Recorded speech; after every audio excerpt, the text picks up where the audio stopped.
Assalamualaikum warahmatullahi wabarakatuh. Perkenalkan, nama saya Ririn Suraida. Saya calon guru penggerak Angkatan 7 dari TK Islam Rahmatullah Kabupaten Banyuwangi. Pada kesempatan ini, saya akan menyampaikan tentang kesimpulan dan refleksi terhadap pemikiran filosofis pendidikan Ki Hajar Dewantara. Anda tentunya telah mengetahui Bapak Pendidikan Indonesia, yaitu Bapak Ki Hajar Dewantara. Dalam pemikirannya dalam semboyan, Ingarso sung tulodo, ing matio mengunkarso, tutwuri handayani. Dalam membuat kesimpulan dan refleksi terhadap pemikiran-pemikiran Ki Hajar Dewantara, ada 3 pertanyaan pematik sebagai berikut. 1. Apa yang Anda percaya tentang murid dan pembelajaran di kelas sebelum Anda mempelajari modul 1.1? 2. Apa yang berubah dari pemikiran atau perilaku Anda setelah mempelajari modul ini?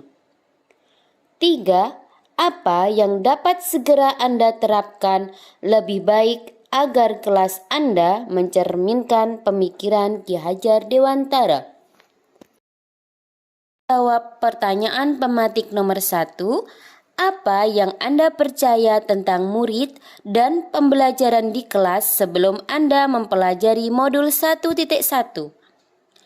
Sebelum saya mempelajari modul 1.1 mengenai refleksi filosofis pendidikan nasional, Ki Hajar Dewantara sebagai guru meyakini bahwa pengajaran sama dengan pendidikan. Guru adalah subjek utama dalam kegiatan pembelajaran di sekolah. Sebagai seorang guru harus bisa memberikan ilmu dengan cara ceramah, diskusi, ataupun tanya jawab, sehingga anak didik bisa memahami materi yang saya sampaikan. Misalnya, anak-anak saya beri lembar kegiatan yang sama dengan tujuan lebih efisien dalam memberikan pembelajaran di sekolah. Untuk menjawab pertanyaan pematik nomor 2, apa yang berubah dari pemikiran atau perilaku Anda setelah mempelajari modul ini? Setelah saya mempelajari modul 1.1 tentang konsep pemikiran Ki Hajar Dewantara, telah menambah pemikiran saya bahwa pendidikan tidak sama dengan pengajaran. Pendidikan adalah memberi tuntunan terhadap segala kekuatan kodrat yang dimiliki anak agar ia mampu mencapai keselamatan dan kebahagiaan yang setinggi-tingginya baik sebagai seorang manusia maupun sebagai anggota masyarakat. Pengajaran merupakan proses pendidikan dalam memberikan ilmu atau faedah untuk kecakapan hidup anak secara lahir dan batin. Jadi, kita sebagai pendidik hanya dapat menuntun tumbuh atau hidupnya sesuai kodratnya.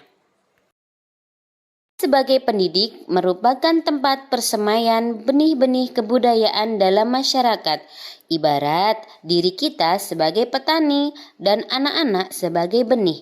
Misalnya benih padi, kita sebagai pendidik hanya dapat menuntun tumbuh padi tersebut, kita memperbaiki tanaman padi, memberi pupuk dan air, membasmi ulat-ulat atau jamur, tetapi kita tidak dapat mengganti kodratnya tanaman padi.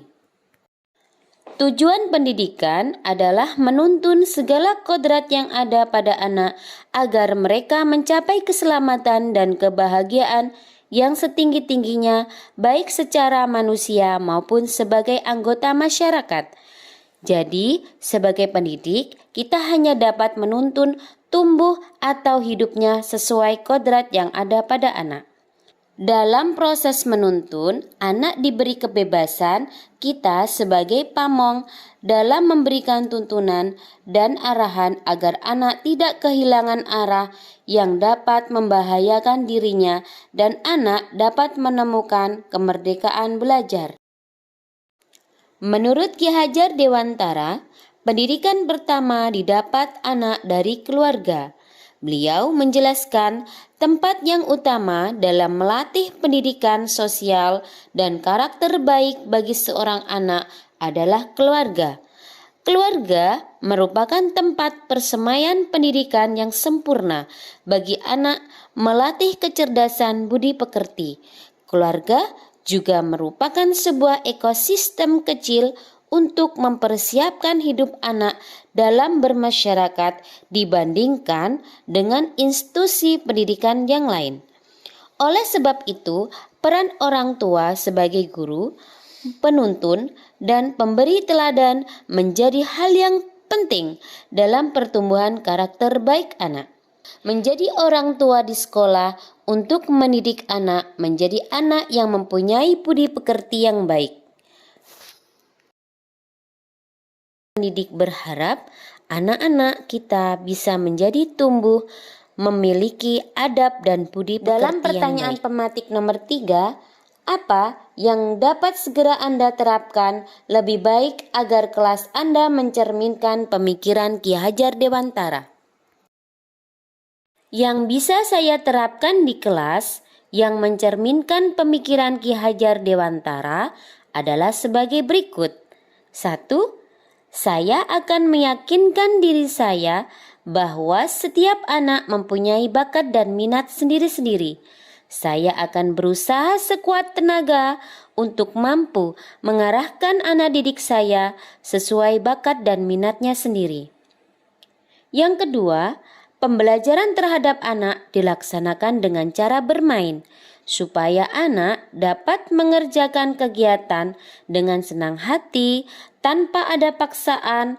Anak diberi kebebasan dalam memilih kegiatan pembelajaran dalam proses pembelajaran, memberi seluas-luasnya kepada anak pembelajaran aktif yang menyenangkan. Dalam kegiatan pembelajaran, kita sebagai pendidik hanya sebagai penuntun yang menuntun, mengarahkan agar mampu mencapai tujuan pembelajaran yang diharapkan. Yang keempat, sebagai pendidik harus mampu memberikan tauladan yang baik kepada anak didik dengan cara memberikan contoh-contoh perilaku yang baik, memberikan pesan moral kepada anak. Selain itu, diharapkan anak dapat melakukan setiap hari yang menjadi pembiasaan yang baik yang bisa diterapkan di sekolah dan dapat diimplementasikan di rumah maupun di masyarakat. Saya berharap semoga saya bisa menjadi pendidik yang baik, di depan memberi teladan yang baik, di tengah memberi semangat, dan di belakang saya bisa memberikan dorongan moral dan semangat belajar terhadap anak didik saya. Seperti dalam semboyan Ki Hajar Dewantara, ing ngarsa sun tulodo, ing matya mangun karso, tutwuri handayani.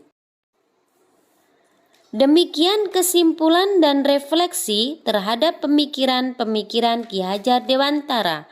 Semoga bermanfaat. Salam guru penggerak, tergerak, bergerak, dan menggerakkan. Wassalamualaikum warahmatullahi wabarakatuh.